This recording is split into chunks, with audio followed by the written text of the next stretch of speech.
कारवां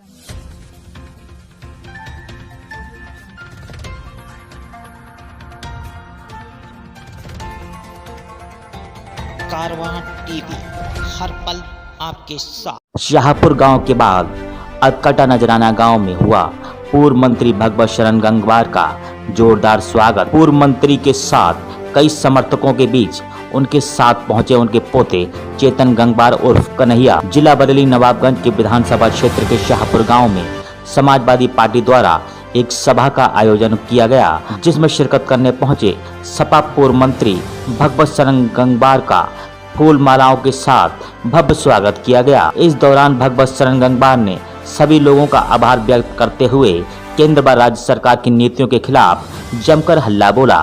उन्होंने कहा कि सरकार सिर्फ धर्म और जाति के नाम पर लोगों को आपस में लड़ाने का काम करती है। किसानों को लेकर उन्होंने कहा कि किसानों पर सरकार जो अत्याचार कर रही है, आने वाले 2000 चुनाव में किसान इसका जवाब जरूर देगा। शाहपुर गांव के बाद भगवत शरण गंगवार का काफिला अटकटा नजराना गांव पहुंचा, जहां लोगों ने उनका फूल माला पहनाकर स्वागत किया। कई मोटरसाइकिल के साथ कई समर्थक गांव पहुंचे और पूर्व मंत्री का बैंड बाजे के साथ स्वागत किया। इस मौके पर पूर्व मंत्री के पोते और सपा के युवा नेता चेतन गंगवार उर्फ कन्हैया ने अपने जोशीले भाषणों के साथ लोगों में जोश भरा और अपने दादा को भारी मतों से जिताने का वादा किया। कम सिन नौजवान कन्हैया अपने दादा से राजनीति के गुण सीख रहे हैं और ऐसा लग रहा है कि कन्हैया अपने दादा की राजनीति विरासत को आगे बढ़ाएंगे। कन्हैया ने अभी से युवाओं में और बुजुर्गों में अपना एक नया मुकाम हासिल किया है।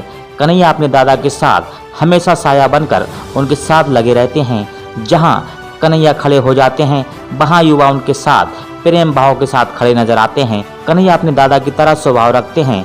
युवा चेतन गंगवार और कन्हैया अपने दादा की तरह राजनीति में एक आला मुकाम बनाना चाहते हैं और जनता की सेवा करना चाहते हैं। इस दौरान भगवत शरण गंगवार ने सभी बूथ कमेटी के सदस्यों को फूल मालाएं पहनाकर भव्य स्वागत किया।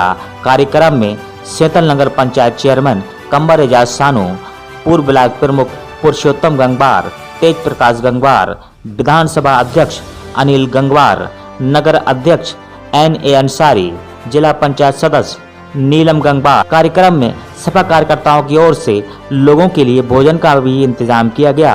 कारवां टीवी के लिए नवाबगंज से रियाज गुड्डू अंसारी। मैं राजनीति नहीं की, मैंने आपके बीच रह के एक सेवक की तरह सेवा करने का काम किया, इस नवाबगंज के विकास करने का काम किया।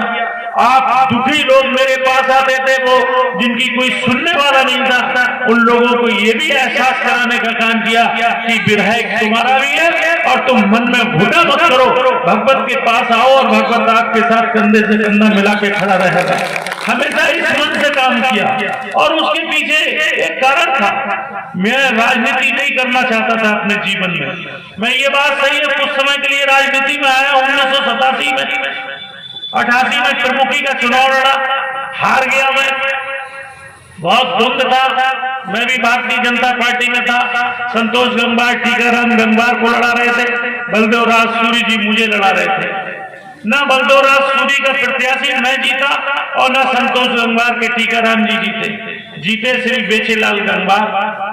और साथियों, उत्तम मैंने देखा जो राजनीति का हाल था, कोई किसी का नहीं। राजनीति में छल कपट और बेईमानी, ऐसा खराब सिस्टम, तो मैंने मन से निकाल दिया कि राजनीति नहीं करूंगा। घर चुपचाप बैठ गया। उनमें सत्संग में जाता था, गुरु थे। एक दिन गुरु जी कहने लगे कि भगवान राजनीति की शुरुआत करो। मैंने कहा आप कहाँ इस बवाल में दर में जाने को कह रहे हैं, बहुत बुरा काम है। तो बोले नहीं, तुम्हें गरीबों की सेवा करनी है, बहन जो बेवा है, दबे कुचले लोग हैं, जरूरतमंद लोग हैं, उनकी सेवा करनी है। और मैंने बहुत उनसे मिन्नत की, खुशामद की, उनके सामने गड़गड़ाया, लेकिन वो नहीं माने। बोले नहीं, तुम राजनीति करो और एक नया आयाम खड़ा करो। और आपके साथ में 30 सालें हो गई करीबन, और मैं उन्हीं के आदेश को मान के और आप लोगों के बीच में सेवा करता रहा। मैंने कभी भी कोई बेईमानी की हो, मैंने कहीं जमीन जायदाद खरीद ली हो, कहीं अलग तरीके तरीके का कोई जैसे नेता लोगों का बहुत बड़ा कहना चाहिए 4 दिन के अंदर ही यानी साल 2 साल के बाद सब कुछ उनके पास हो जाता है। भागवत जिस सूरत में आपके साथ 1991 में आया, आज भी आपके साथ वही भगवत है। कभी सेकी देखी हो, शान गुमान देखा हो, अहंकार देखा हो। मैंने एक बात कही, कभी किसी से बदला लेने की बात कही हो, राजनीतिक लोगों को कोई नुकसान देने की कोशिश की हो, मैंने साथियों को भी नहीं। हाँ, ये जरूर है, मेरा जो परिवार है समाजवादी परिवार या भगवत का परिवार, तो एक अलग तरीके से रहते हैं। हम लोग आपस में बात कर लेते हैं साथियों। मैं तो अक्सर कहता हूँ कि हम लोग एक माँ बाप के पैदा नहीं है, सगे भाई बहन नहीं है, लेकिन हम लोगों में जो प्रेम है, जो हम लोगों में एक दूसरे के प्रति समर्पण की भावना है, जो त्याग का भाव है, जो एक दया का मन रखते हैं हर एक के साथ में, वो इसलिए है कि हम सब लोग एक दूसरे के ऊपर निछावर रहते हैं, तो वो सगे से भी ऊपर है। और आपने देखा होगा कहीं एक साथी को किसी तरीके की दिक्कत हो जाए, चाहे आप गांव वाले हैं, हम लोगों के जो नजदीकी लोग हैं या दूर के लोग हैं, हम लोगों से संपर्क बना लेते हैं। हमने कभी किसी को दुखी नहीं देखा।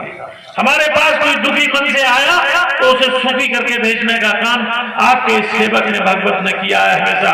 चाहे थाने तहसील की बात हो, हमने कितनी बार थानों को घेरा, तहसीलों को घेरा, आप लोगों ने साथ दिया। हम तो आज भी कहते हैं साथियों कि भगवत और भगवत के साथियों के हाथों में आज भी इतना बल है कि अगर आप साथ दें तो चुनौती पूर्वक कहते हैं थाने में दलाली बंद हो जाएगी, तहसील में दलाली बंद हो जाएगी। हमने कभी और हमारे साथियों ने कभी चीनी का दाना कोटेदारों से हो चाहे अन्य तरीके से, भगवत ने कभी कोई दलाली नहीं खाई, ठेकेदारों से दलाली नहीं ली। काम बहुत हुए और काम के नाम पर हम चुनौतीपूर्वक कहना चाहते हैं, बताओ आपकी नया पंचायत कल्याणपुर के अंदर कहीं भी कोई काम हुआ है इन 5 साल के अंदर? हम भी रहे हैं 5 साल। जैसे अभी तेज प्रकाश जी गिरा रहे थे कि त्याग जागीर में इंटर कॉलेज 16 करोड़ रुपए का प्रोजेक्ट था, आप लोगों को तो जानकारी नहीं होगी। और यहाँ पे उपस्थित पार्टी के सम्मानित नेतागण, इस अटकटा परिवार को, हमारे शुभचिंतक और मेरे भाई बंधुओं को मेरा नमस्कार। आज देश प्रदेश ऐसी जगह आके खड़ा हो गया है जहां पे कोई तरीका बचा नहीं है सरकार को हटाने के सिवा। चाहे हम विषय उठा के देख लें देश की आर्थिक व्यवस्था का, नरेंद्र मोदी ने सौगंध खाई थी कि इस देश को मिट्टी में नहीं मिलने देंगे, इस देश को बिकने नहीं देंगे। लेकिन अगर आज मैं उनसे पूछूं कि क्या हुआ रेल का, क्या हुआ हवाई जहाजों का, क्या हुआ लाल किले का, और क्या हुआ किसान के उन खेतों का जहां पे सरकार ने तैयारी कर रखी है कि उनको भी उन्हीं के खेतों में मजदूर बना के रख देंगे।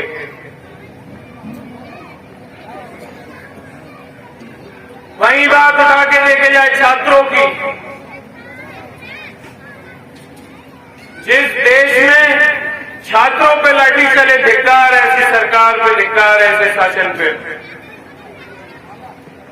इन लोगों की पार्टी अखिल भारतीय विद्यार्थी परिषद से भारतीय जनसंघ बन के उठी थी। इन लोगों को मालूम था कि अगर इन लोगों ने छात्र राजनीति से आगे बढ़ने के रास्ते बंद नहीं करे तो कल को केंद्र में विपक्ष में बैठा है एक युवा होगा, एक नौजवान होगा, एक छात्र होगा। और यही कारण था उत्तर प्रदेश छात्र सभा के चुनाव बंद करने का। लेकिन एक बात इस सरकार को मैं ध्यान दिला दूं कि युवा के इस नए जोश को और युवाओं की इस नई सोच को कि किसी प्रशासन की लाठी या कोई तानाशाह सरकार नहीं रोक पाएगी।